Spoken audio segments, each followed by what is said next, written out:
So there's a chance that I do a lot more of these post-game reactions, depending on how this video does.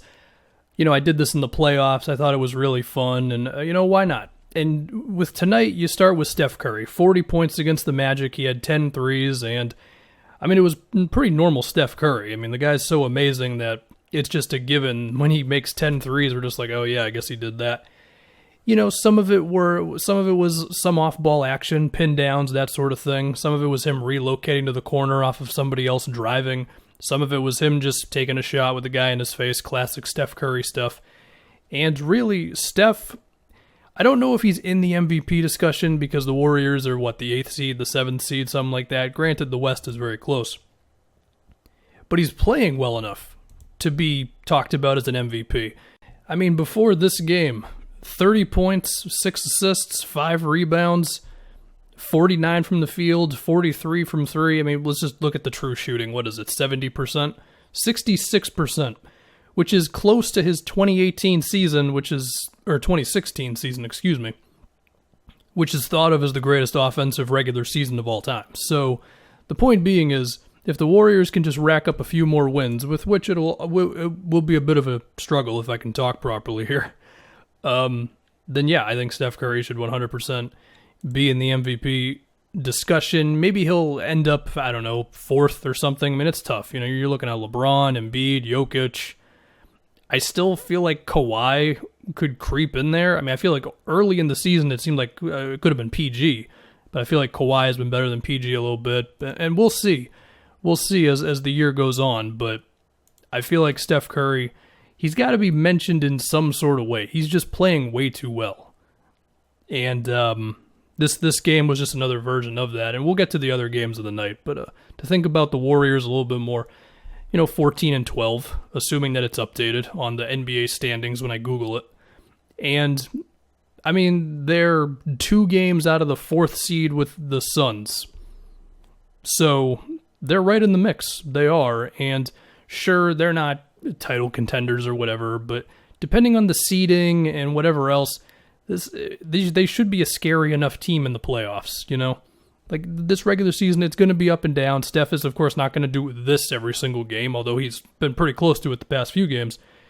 And we'll just see. Draymond defensively, and just overall, Draymond has been very good. He's been better than he has been the past couple of seasons. Wiggins is having one of his best seasons. He's not lighting the world on fire, but he's like a kind of more efficient 17 points a game guy and bringing it defensively.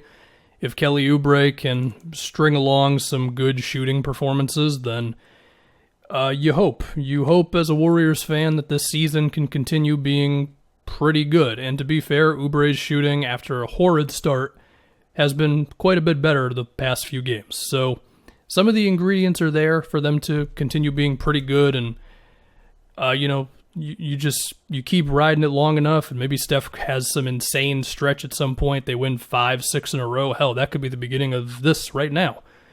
And before you know it, maybe they're higher in the seedings. So, yeah. The next game to talk about, let's talk about this Blazers-Sixers game where the Blazers just came out with the win. So, Melo, Carmelo Anthony. This was a Denver Nuggets or New York Knicks Melo game tonight.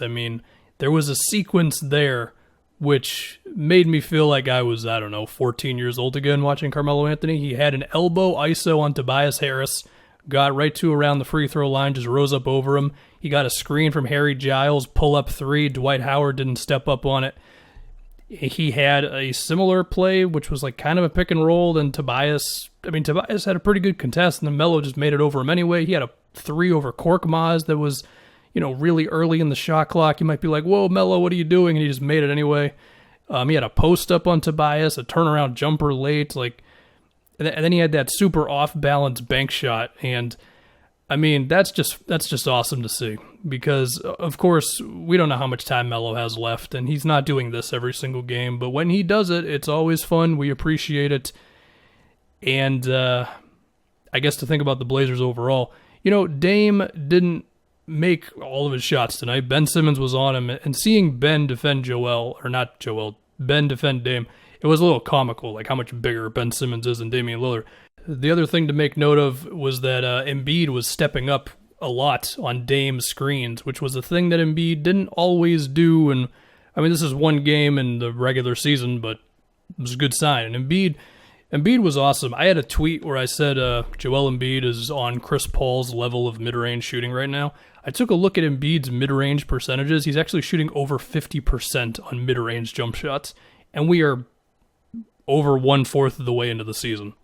It's insane. It's absolutely nuts. His MVP case is fair. I know Jokic and Embiid fans have had, I mean, it's not really hostile, but there's like a thing, you know. One says Embiid's the best, one says Jokic is the best. Well, you only think that because you're a fan of this team. You only think it because you're a fan of that team. I don't know who's right. It's just fun to watch, two centers be among the best players in the league, because we know how the NBA has been trending. I mean, you got these two. You have Anthony Davis who can play center. Towns is hopefully going to be back soon, and he can start lighting it up again. And maybe my Celtics can finally get a center who can average like 15 points a game. That'd be kind of cool. The point being is Embiid is just playing out of his mind, and I'm a little confused how they didn't win the game. Like, usually the math suggests if Embiid plays 35 minutes, you're going to win. I would love to see what their net rating was in the 13 minutes Embiid did not play. I noticed that Philly also did some stuff with Ben Simmons where it wasn't just Ben floating around doing whatever. Like, there was some elbow pick and rolls with Embiid and Simmons, like, a little outside the free throw line. There was some Ben Simmons post-ups that were kind of cool. It's like, okay, a little something extra for Ben Simmons. I like that. We do like that. The last thing I want to talk about with the Blazers is I think Gary Trent can score 20 points a game. It's not hyperbole. It would mainly be off of threes, to be fair, but that's the NBA we're in now. But I feel like he's got something off the dribble. And he's not a small dude. He's 6'6". He's listed at 210. Seems like a really sturdy guy. I wouldn't be shocked if he was a little heavier than 210. And, I mean, Dame, CJ, and Gary Trent, which of course we saw in the bubble, but Gary Trent, that was kind of his like emergence thing. I think now with the Blazers giving him more responsibility on offense, I would love to see those three play together and just what that looks like, because I don't think this, I know this. There has not been a real offensive threat on the Blazers since CJ started averaging 20-something points a game, because we remember it was like LaMarcus Aldridge left, and then CJ broke out the next season. And since then, it's been the Blazers trying to deal with the fact that it's like, well, we need to get defenders to make up for Dame and CJ's height, but usually it ends up being Mo Harkless and Aminu and guys who can't do much off the dribble or shoot or whatever. But I feel like Gary Trent has the frame to defend and help those two out. Not that he's like a lockdown guy, but I feel like he can defend. And then offensively, he's got way more something to him than a lot of the wings the Blazers have had over the years. And I think that's just something interesting for Portland, a Blazers team that is now, 14-10, I think it is. And they're just sitting right there at the 5th, 4th seed. It's all very close in the Western Conference, of course. I was very high on the Blazers going into the season, and, they didn't look amazing out of the gate. I'm still a little concerned with their defense, partially because of injuries and stuff, but I feel like they can just weather the storm. Maybe that's just by outscoring teams, which, I haven't seen the advanced stats, but that seems like that's what it was tonight, of course. The point totals were pretty high. There's a chance that the pace was just really high, and that's the reason for that, but maybe they just have to do it like that, just score a whole bunch of points, shoot a crap ton of threes, and Gary Trent's got to be part of that, so, yeah. And he's on a rookie contract, so that's a good thing. Although it's only for this season, they're going to have to give him money this offseason. And speaking of which, the Blazers, Nurkic has this non-guaranteed option, and they're pushing the luxury tax as is, and Nurkic has had injury troubles, and even when he was out there this year, he didn't look great. I'm just saying, I think they should. It depends. We'll see how Nurkic looks when he comes back. But I think they really should think about maybe letting Nurkic go on that contract. I'm sure Dame would not be happy with that, but I'm just saying that's like a little subplot with them. What else happened tonight? The Celtics beat the Raptors. The Celtics looked the best that they've looked in a while. The main thing was Tatum and Jalen's passing, and then Semi Ojeleye and Peyton Pritchard just went nuts from outside. Ojeleye has been kind of okay from three this year. Like, he still only shoots like one a game, and I don't think defenses are scared of him at all. But it's something. Peyton Pritchard, who I don't think I've really talked about, which is partly why I like these videos, if this video does well, because it kind of gives me an opportunity to just talk about Peyton Pritchard. I think, not hyperbole, Peyton Pritchard can be a starting point guard right now.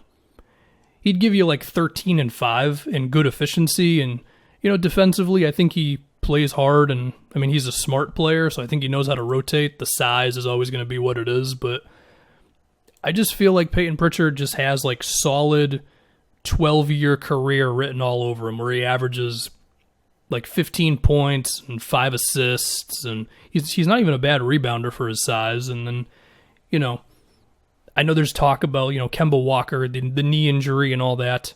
And I'm just saying, having Peyton Pritchard there, even if I don't think he's ever going to have the offensive pop of Kemba, for whatever reason, if the Celtics just let Kemba go when his contract is up, if they just think he's not the same guy or whatever, I wouldn't be that upset with Peyton Pritchard taking over the starting job in a couple seasons. Like, I do think he could really be like a stabilizing point guard and make shots, and he doesn't dribble into traffic, he doesn't make dumb passes, he's vocal, he's not afraid to tell guys like, hey, you're supposed to stand here, and again, he can shoot. So you put all that together, and I feel like he could be the Celtics version of like Hawks Jeff Teague. The irony is, of course, the Celtics have Jeff Teague, and well, he's not very good, but yeah. Do I have anything else? The Magic played the Pacers. I did not watch that game. I have no take on it at all. The Heat played the Rockets. I also don't really have a take on that one because I was watching the Celtics game. The only thing I noticed was that the Rockets, like, Oladipo didn't play much. PJ Tucker didn't play much as well. Jae'Sean Tate, I don't even want to call him underrated. I feel like his name is starting to get out there a little bit. He's been very good for the Rockets. He plays very hard on defense. We'll have to see with offense. I mean, his three ball has been a bit up and down this season. He's had some games that have been all right, some games not so good from three. His shooting numbers in college were not good. I've seen his form on a couple open threes. It doesn't look bad, honestly. His confidence seems all right. He doesn't really hesitate with it, that sort of thing. So we'll see. He's freaking built, though. He's like 230 pounds. And, with Houston overall, Miami won the game, but I'm just talking about the Rockets for some reason. I'll be honest, even though I respect what Houston's done this season, I'm still like not super duper watching them just because I'm not sure what the roster is going to look like between Oladipo and, well, that's the big one. It's Oladipo. Like, is he a long-term option for them? Is he not? And it kind of makes me be like, I don't want to get too invested because I don't know what this team's going to look like in 3 weeks. As for Miami, they got their guys back. They look pretty good. And, yeah, that's the night. And, I mean, like, I've seen, obviously Kenny does this, and, his stuff does very well. Rusty Buckets has been doing this on his second channel. I figure I'll give it a go. If it goes well, we'll do it again. If not, then this will be the only one, I guess.